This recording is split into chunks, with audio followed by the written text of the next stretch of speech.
I came home from a 3-week job in Tulsa, expecting to find my wife in the garden. That was the picture I'd been carrying around in my head the whole drive back across 2 states, late September, the kind of afternoon where the light goes gold around 4 o'clock, and Eleanor would be out there in her old straw hat, pulling up the last of the tomato vines. I'd pull into the driveway and honk twice the way I always did, and she'd straighten up slow because of her hip, and she'd wave with that dirty garden glove on, and I'd be home. That's not what happened. The driveway was empty. The garden looked like nobody had touched it in weeks. There were tomatoes on the ground, split open and rotting, and the basil my wife babied like a 3rd child had bolted and gone to seed. I sat in the truck for maybe a full minute just looking at it. Eleanor would never let her garden go like that. Not for any reason. That woman would crawl out there on a broken hip if she had to. I went inside calling her name, and the house had a smell to it that I can't quite describe even now. Not bad exactly. Just wrong. Like nobody had opened a window in a long time. Like the air had been sitting still. I found her in the back bedroom. The one we used to call the sewing room before her mother got sick, and we turned it into a hospice room, and then back into a sewing room after the funeral. She was sitting on the edge of the daybed in there, and she had her hands folded in her lap, and she was crying without making any sound at all. Just tears running down her face into her collar. She was wearing a sweatshirt I didn't recognize. Gray. Too big for her. Her hair wasn't brushed. I'm 68 years old. I've seen my wife cry maybe 5 times in 41 years of marriage, when her father died, when we lost the baby in 79, when the doctor told us about the lump that turned out to be benign. A couple of times at movies, but those don't really count. My wife is not a crier. My wife is the kind of woman who cried once at her own mother's funeral and then went home and made a casserole for everybody who showed up at the house. So when I walked in and saw her sitting there silent with her face wet, my stomach dropped right through the floor. I said her name. She didn't look up. I went and knelt down in front of her, which my knees did not appreciate, and I took her hands, and her hands were ice cold. The house wasn't cold. Her hands were cold the way a person's hands get when they haven't moved in a long time, when the blood isn't going where it should. "Honey," I said. "Honey, what happened? Tell me what happened." She shook her head. She wouldn't speak. She wouldn't look at me. She just kept shaking her head. No, like she was answering some question I hadn't asked. I sat with her for I don't know how long. An hour, maybe. The light moved across the floor and started to fade, and I just held her hands and tried to warm them up, and I waited, because I've been married to this woman since 1983, and I know her. And I knew that if I pushed her, she'd close up tighter, and if I waited, she'd come out eventually. She finally said, in a voice I didn't recognize, "I want to go to bed." It was 4 in the afternoon. I helped her up. She moved like a much older woman than she was. Eleanor's only 65, and she's strong. She's always been strong. She walks 2 miles every morning, and she can still hoist a 50-pound bag of mulch onto a wheelbarrow. But she walked down that hallway like somebody who'd been beaten. I don't know how else to put it. Like a person who'd been broken down piece by piece. I got her into our bed, and she curled up on her side facing the wall, and she didn't say another word. I sat in the chair by the window, and I watched her until I was sure she was asleep. And then I went out into the kitchen, and I started looking around. The first thing I noticed was the weight thing. There was a bathroom scale by the back door, which was odd, because Eleanor kept her scale in the master bathroom upstairs. I stepped on it just out of curiosity, because I'd been in a truck eating gas station food for 3 weeks, and I figured I'd put on 5 pounds. The scale read what it should have, so somebody had been using it.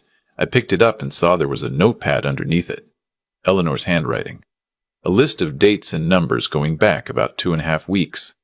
The first number was 141. The last number, from 2 days ago, was 128. My wife had lost 13 pounds in less than 3 weeks. I stood there in the kitchen holding that little notepad, and my hands started to shake. I'm not a man who shakes. I worked 36 years as a lineman for the electric company, climbing poles in ice storms, and my hands have been steady through things you wouldn't believe. They were not steady right then. I went to the refrigerator. There was almost nothing in it. A half-empty carton of milk that smelled bad when I opened it. Some yogurt cups. 3 of them, all unopened. All expired. A jar of pickles. That was it. The freezer had a couple of things in it, but nothing that looked recent. This is a woman who keeps a stocked kitchen the way some people keep a clean garage. There's always soup. There's always bread in the bread box. There's always something thawing for dinner. Eleanor cooks the way her mother cooked, and her grandmother before her, like feeding people is a sacrament. I went and looked in the trash. The trash had been emptied recently, but in the bin liner there were a few wadded-up tissues and one styrofoam container from the diner over on Route 9. The container had a name written on the lid in Sharpie. It wasn't Eleanor's name, it was Marisol. Marisol is my daughter-in-law. She's been married to my son Daniel for 9 years. She's 36 years old, and she works at a real estate office in town, and she has always been, I'll be honest, a person I had complicated feelings about. She talked too much. She bought my wife expensive gifts she didn't ask for, and then made comments later about how generous she'd been. She had opinions about how Daniel should spend his money, and how we should live our lives. Opinions she expressed in a sweet little voice that made you feel like a jerk for disagreeing. But she'd been the one who volunteered to look in on Eleanor while I was gone. Eleanor had her hip surgery in July. She was off the walker by August, but she still wasn't 100%. When the Tulsa job came up, I almost turned it down, but Eleanor said go. The money's good. I'm fine. I can drive. I can cook. I'm fine. And then Marisol called me 2 days before I left and said in that sweet voice, "Don't you worry about a thing. I'll come by every day. I'll do the grocery run. I'll keep her company. You go make that money. Family takes care of family." I remember thanking her. I remember being grateful. I stood in my kitchen looking at that styrofoam container with my daughter-in-law's name on it, and something inside my chest started turning slowly, the way an old engine turns over before it catches fire. I went out to the garage. I'd put a security camera up there about 4 years ago after a string of break-ins on our road. It was one of those wireless deals that streamed to an app on my phone. I'd honestly forgotten about it. I hadn't checked it in months because nothing ever happened. I sat in my truck in the dark garage and I opened the app. The camera was motion activated. There were hundreds of clips. Hundreds. Most of them were a few seconds. Deer in the driveway, a stray cat, the mailman. But I started scrolling back through the dates, looking for the days I'd been gone. The first clip I watched was from my second day in Tulsa. It showed Marisol's blue Honda pulling into the driveway at around 11 in the morning. She got out carrying a grocery bag and went inside. About 40 minutes later, she came back out, got in her car, and drove away. The grocery bag came out with her, but it looked emptier. I thought, okay, that's not strange. Maybe Eleanor only needed a few things. The next clip from that day was at 5 in the afternoon. Marisol again, no grocery bag this time. She was inside for 2 hours. When she came out, she was on her phone, laughing about something. I started watching every clip. Every single one. I sat in that truck in the dark for I don't know how long. My back was killing me. I didn't move. What I saw, over the course of those 3 weeks, broke something in me that I'm not sure has gone back together yet. Marisol came every day, sometimes twice.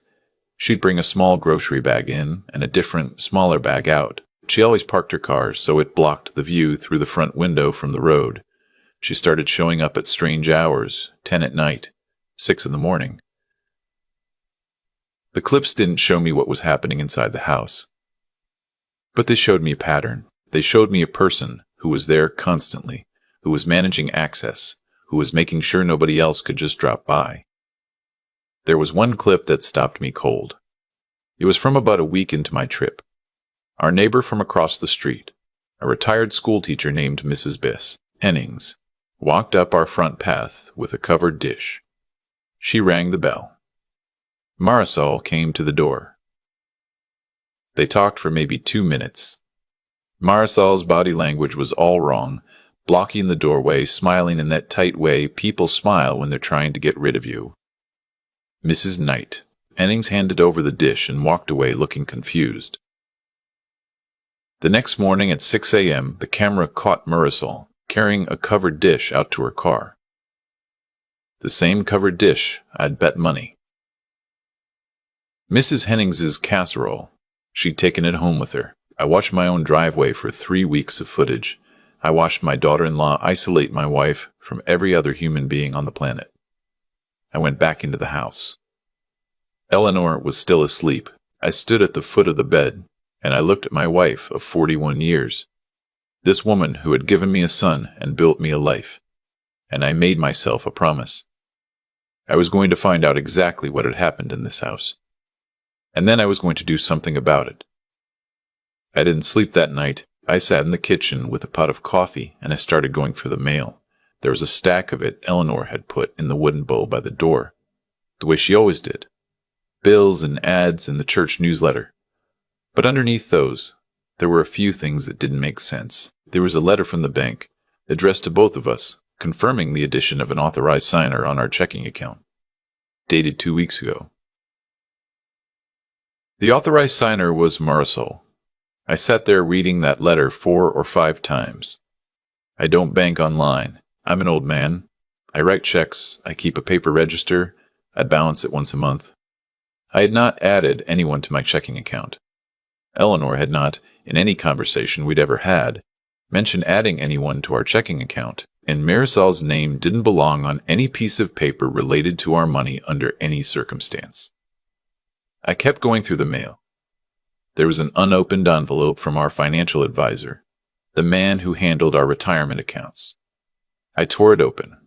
It was a confirmation of a withdrawal request, $22,000 from our IRA, pending Eleanor's signature, which had been received and processed. I felt my face get hot. I felt my hands start to shake again. There was a similar letter from the credit union. A line of credit had been opened against the equity in our house, $40,000. I pushed back from the table, and I had to walk around the kitchen for a few minutes because I thought I was going to be sick. I made myself drink a glass of water. I made myself sit back down. In the back of the bowl, underneath everything else, was a folded-up piece of yellow legal paper. Eleanor's handwriting, but shaky. Not the smooth school-teacher penmanship I was used to. It was a list of things she had given Marisol or signed over to her in the last 3 weeks. The last item on the list was the deed to the house. Underneath it all, in tiny shaky letters, my wife had written, "I am so sorry." I didn't know how to stop her. I put my head down on that kitchen table, and I cried. Not for long, but I cried like a man who has just understood something he doesn't want to understand. Eleanor was scared. My wife was scared in her own house, of a person we had welcomed into our family. And she had been scared for weeks, and she had been alone with it. When I finally got up, I had stopped shaking. I want you to understand that. The shaking was over. What replaced it was something colder and steadier than I have felt in a long time. I am not a violent man. I have never raised a hand to anyone in my life outside of a couple of fistfights when I was 19 years old. But sitting in that kitchen at 3 in the morning, I understood for the first time in my life why some men do. I did not do that. I want to be clear about that. I did not do that. What I did was, I made a list of my own. The first thing on the list was a man named Carlton Pruitt, who'd been our family lawyer for about 25 years. I would call him at 8 a.m. sharp. The second thing was the bank. I'd be there when the doors opened. The third thing was a sheriff's deputy. I knew a woman named Reyes who ran the elder fraud unit out of the county sheriff's office. Eleanor's bridge group had her come and give a talk a couple of years ago about exactly this kind of situation. I still had her card. The fourth thing was harder. The fourth thing was figuring out what to do about my son. Daniel is 42 years old. He's our only child. I love that boy like air. He'd been on a hunting trip up in Wisconsin for the last week of my Tulsa job, completely off the grid, no cell service. He was due back in 2 days. He had no idea any of this was happening. I had to believe that. I had to believe my son was not part of this. But Marisol was his wife, and my son had been married to her for 9 years, and he was not stupid. And the question of how much he knew, or how much he had let himself not know, was a question I was going to have to ask him to his face. I waited until 5 a.m. Then I started cooking. I don't cook much. Eleanor's the cook, but I can make breakfast. I made bacon and scrambled eggs and toast and a fresh pot of coffee, and I cut up a grapefruit, because Eleanor likes grapefruit in the morning, and I made it the way she likes it, with a little sugar on top. I brought it in to her on a tray. She woke up slowly. She looked at me, and then she looked at the tray, and then she started to cry again. Not the silent kind from yesterday. Big, shoulder-shaking sobs, the kind you cry when you've been holding something in for a long time. I set the tray down. I sat on the edge of the bed. I held her. When she could finally talk, she said, "I didn't want to tell you. I thought I could handle it." "I know," I said. "I know you did." She said if I told you, you would have a heart attack. She said you have a bad heart, and the stress would kill you, and then she'd be the one taking care of me, all alone. She said it would just be me and her. Forever. I closed my eyes. I do not have a bad heart. My heart is the one thing about me that hasn't given out yet, but Marisol had figured out what scared my wife the most, which was being a burden, which was being the cause of something happening to me, and she had used it. She told me you weren't going to come back from Tulsa, Eleanor said. She told me you'd met someone there. She had pictures on her phone, a woman. She said you were going to leave me and I'd have nobody. None of that is true, I said. Look at me. Look at me. None of that is true. I know, she said. I know in my head. But I was so tired and she just kept saying it and I started to wonder. We sat there for a long time. She ate a piece of toast. Then another. Then she had some eggs. I watched her eat, and I kept my face calm, and inside me there was a thing happening that I am not going to try to describe. She made me sign things, Eleanor said. She'd come in the middle of the night with papers. She'd say it was for my own good. She'd say it was so I wouldn't lose the house. She said you'd run up debts in Tulsa, and she was protecting us. I know, I said. I found the papers. We're going to fix it. Can we fix it? We are going to fix it, I said. I promise you we are going to fix it. I want you to do something for me today. I want you to stay in this bed and rest. I'm going to lock all the doors, and I'm going to put the chain on. If she comes by, you do not answer that door. You do not pick up that phone. You let me handle every part of this. Can you do that? She nodded. One more thing, I said, and I'm sorry to ask, but I need to know everything she said to you. Everything she did. I need you to write it down, or tell me, or both. Because we are going to need it. Do you understand? I understand. I kissed her forehead. I went and locked every door in the house. I put the chain on the front door, and I dropped a piece of 2x4 into the slider track on the back. I checked all the windows. Then I sat down at the kitchen table with the laptop my son had bought me 3 Christmases ago that I had barely used, and I figured out how to download every single one of those security camera clips onto a thumb drive. It took me most of the morning. I'm not fast at that kind of thing, but I got it done. At 8 a.m., I called Carlton Pruitt's office. His secretary picked up and I said, "This is an emergency. I need to see Carlton today." And she heard something in my voice, and she said, "Come in at 10.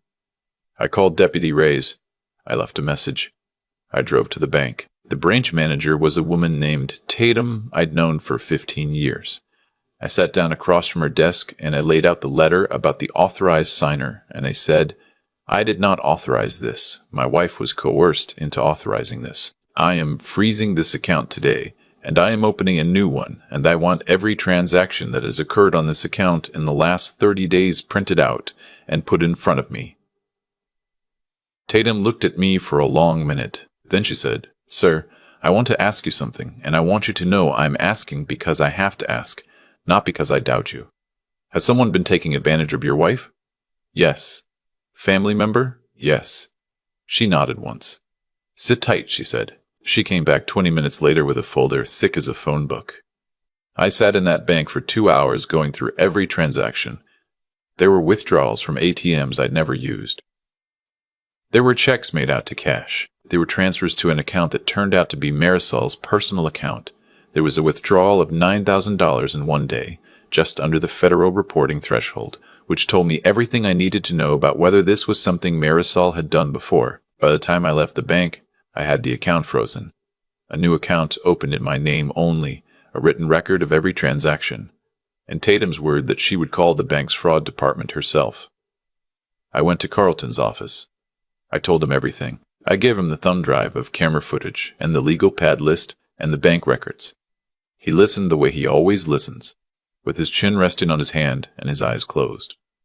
When I was done, he opened his eyes and he said, Hollis, this is criminal. This is not just a family dispute. This is multiple felonies. I'm going to ask you a question, and I want you to think about it carefully. Do you want to handle this within the family, or do you want this woman to face the legal consequences of what she has done? I thought about Daniel. I thought about my grandchildren, a 7-year-old and a 4-year-old, who Marisol had not allowed to come visit Eleanor in 3 weeks, citing a stomach bug that did not exist. I thought about my wife in that bed at 4 in the afternoon, unable to speak. I want her to face every consequence the law allows, I said. Then we do it right, Carlton said. We do not tip her off. We do not confront her. We do not let her have the chance to destroy evidence or cook up a story. You go home. You keep your wife safe. You do not answer her calls. Let me do my job. By Friday, I will have every single document she made your wife sign declared null and void on the basis of duress and elder abuse. By Friday, Deputy Reyes will have a warrant. Can you sit on this for 48 hours? I can sit on it for as long as it takes, I said. I drove home. I checked on Eleanor. She was up, sitting at the kitchen table, drinking tea. The color was back in her face, just a little. She had a yellow notepad in front of her, and she was writing. I'm getting it all down, she said. Good. She called 4 times while you were out. You didn't answer. I didn't answer. Good. The phone rang again. We both looked at it. The caller ID said Marisol. I let it go to the machine. Marisol's sweet voice came on, saying, Hi, Mom. Just checking on you. I haven't heard from you all day. I'm a little worried. Give me a call back, honey. Love you. Eleanor closed her eyes. The next morning, Daniel came home from his hunting trip. He called from the road. Dad, I just got back in the service. I got like 15 voicemails from Marisol. What the hell is going on, she says. Mom won't take her calls. She's having a breakdown. She says you came back from Tulsa and started yelling at her. Son, I said, I need you to come to the house. Right now. Alone. Don't tell Marisol you're coming here. Tell her you're stopping at the office. Just come. He came. I'd known he would. Daniel is many things, but he is a man who shows up when his father uses that voice. I sat him down in the living room, and I told him everything. I started with walking in the door and finding Eleanor, and I went through every piece of it, and I showed him the camera footage, and I showed him the bank records, and I showed him the deed to my house, with his wife's name being added as joint owner. He didn't say anything for a long time. He sat there and he watched the footage, and his face went through about 10 different things. When I was done, he said, Dad. He couldn't get the rest of the sentence out. I know, I said. Dad, I had no idea. I swear to God, I had no idea. I swear to God, I had no idea. She told me Mom was depressed. She told me Mom was being weird with her. She told me I needed to stay out of it because Mom was embarrassed. Did she tell you about the money? What money? I looked at my son's face and I could tell he was telling the truth. I knew that face. I'd watched that face since the day it came home from the hospital. Daniel did not know. There's no money in your account that wasn't there a month ago? I asked. She didn't put anything in? No. I mean, there was. She said she got a commission. A big sale. How much? 15,000. She said it went into our savings. Son, I said, I think your wife has been stealing from your mother and putting it in your savings account and telling you it was commissions. He went into the bathroom and was sick. When he came out, he was a different man. I don't mean that in a poetic way. I mean his face had aged about 5 years. He sat back down on the couch and he said, "What do you need me to do?" "I need you to do nothing," I said. "I need you to go home and act normal until tomorrow. Carlton is filing the paperwork in the morning. Deputy Reyes is going to have a warrant by tomorrow afternoon. You cannot tip her off. You cannot warn her. Can you do that?" "Yes." "You sure?" "Dad, look at me. She did this to my mother. She let me think I was bringing in commission money I didn't earn. She made my kids afraid to come over here. Yes, I can do that." "All right." He stood up to go. Then he stopped. "Dad, what do I tell the kids?" I thought about that for a long minute. "You tell them Grandma got sick," I said, "and Grandma's getting better, and they're going to come spend the weekend here next weekend, and Grandma's going to teach them how to make biscuits, and after that, we'll figure it out." He hugged me. My son is 42 years old and a foot taller than me, and he hugged me like a kid. The rest you can probably guess. Carlton filed the paperwork. Deputy Reyes got the warrant. They picked Marisol up at the real estate office on a Friday afternoon, and they walked her out in handcuffs in front of every co-worker she had. Daniel filed for divorce that same day and was granted emergency custody of the kids that night, based on the criminal charges and the financial fraud. The deed to her house was nullified within a week. The IRA money was restored within 3. The bank covered everything that had gone out of the checking account because Tatum personally went to bat for us with the fraud department. The criminal case took longer, about 14 months. Marisol's lawyer tried to argue that Eleanor had given consent, that this was a family financial matter, that there had been no coercion. Then Carlton played the camera footage of our neighbor being turned away with her casserole. He played the audio Eleanor had recorded on the second week, when she figured out how to use the voice memo app on her phone, where Marisol can be heard saying, in that sweet voice, "You're not going to make it through the winter without me. You know that, right? You can't even cook anymore. He's going to come home and put you in a home and forget about you. I'm the only one who's going to take care of you. So sign the paper." Marisol got 6.5 years. She'll do at least 4. She has to pay back every penny with interest when she gets out, and there's a restraining order that means she can't come within 500 feet of my wife or my grandchildren for the rest of her natural life. I want to tell you a few things about the year after. Eleanor did not bounce back overnight. She had nightmares for a long time. She didn't want to be alone in the house. She started seeing a counselor at the county senior center, a young woman who specialized in elder abuse cases, and she went every week for about 10 months. She got better slowly. She gained the weight back. She started gardening again the next spring. She is still my wife. She is still the strongest person I have ever known. But she is a little different now, a little more careful, a little quicker to lock the door, and I would give anything to undo what was done to her. Daniel moved in with us for the first 3 months while the divorce went through. He slept in his old bedroom. The kids slept in the guest room. They made cookies with their grandma every Saturday morning. My son and I rebuilt the back deck together that fall, and we didn't talk much while we did it, but we worked side by side for hours every day. And somewhere in there, we were okay again. I want to say something to anyone who's listening to this. I almost didn't take that Tulsa job. Eleanor said go. The money was good. I went. I am not going to spend the rest of my life telling myself I should have stayed home. I am 68 years old and I am still working, and that is the life we built. But I want to say this. If you have parents in their 60s or 70s, even if they seem strong, even if they tell you they're fine, check on them.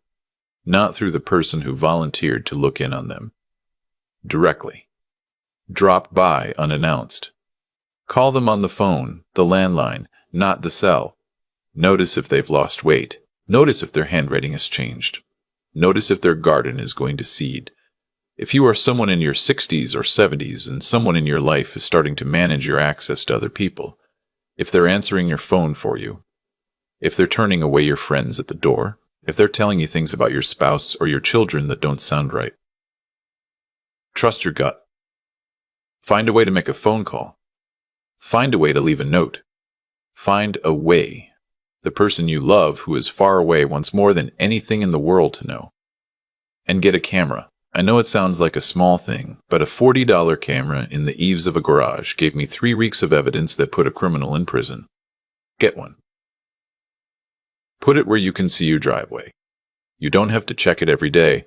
You just have to have it. I want to tell you one last thing. About a month after Marisol's sentencing, I was out in the garden with Eleanor. It was early November, that cold gray daylight. We were pulling up the dead annuals. She straightened up slow, the way she always does, and she looked at me with her dirty garden glove on, and she said, "You know what I kept thinking about when I was in there with her?" "What?" "I kept thinking, he is going to come home.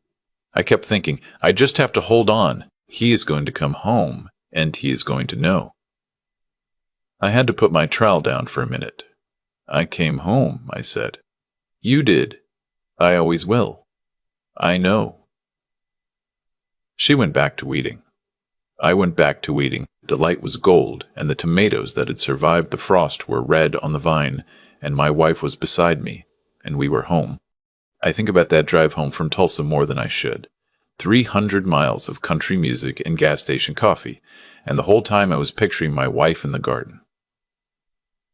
I had no idea what I was driving toward. I had no idea that the woman I trusted with the most precious thing in my life had been walking into my house every day for 3 weeks and hollowing it out from the inside. What I learned in the year that followed is something I want to leave you with. Every single thing that happened, Eleanor, happened because somebody made a choice. Marisol made a choice when she volunteered. She made another choice when she walked in with that first set of papers. She made 100 choices over 21 days, and each one was a door she could have walked back through, and she didn't. And, on the other side of it, every good thing that came after. The bank getting our money back, the warrant, the conviction, the deed restored, my son sleeping in his old bedroom while he put his life back together. Every one of those was also a choice. Carlton picking up the phone. Tatum at the bank, deciding to fight for us. Mrs. Hennings across the street trusting her gut when something felt off about that casserole. Eleanor figuring out how to use a voice memo app at 65 years old because she was scared, but she was not done. There is no luck in any of this. There is only what people do when nobody is watching, and what they do when somebody finally is. I want to say something to the men my age who are listening. We grow up being told to provide. We grow up being told to be strong, to work hard, to bring the money home, and there is nothing wrong with any of that. But strength is not the same thing as paying attention. I almost missed what was happening to my wife, because I was 300 miles away earning a paycheck I did not actually need. Pay attention to the people you love. Notice when their handwriting changes. Notice when their garden goes to seed. Notice when their handwriting changes. Notice when their hands are cold for no reason. That is what strength looks like in our age. I want to say something about doing the right thing the right way. When I sat in that kitchen at 3 a.m. with everything spread out in front of me, every part of me wanted to drive to my son's house and put my hands on his wife. I did not do that. I called a lawyer. I called a deputy. I built a case, and because I did it that way, my wife got every dollar back, my grandchildren got their father full-time, and the woman who hurt my Eleanor is sitting in a state prison cell right now. Patience is not weakness. Sometimes patience is the most powerful thing a man can have. The last thing I want to say is this. Eleanor held on for 21 days because she believed I was coming home. Be the kind of person somebody can hold on for. That is the whole job.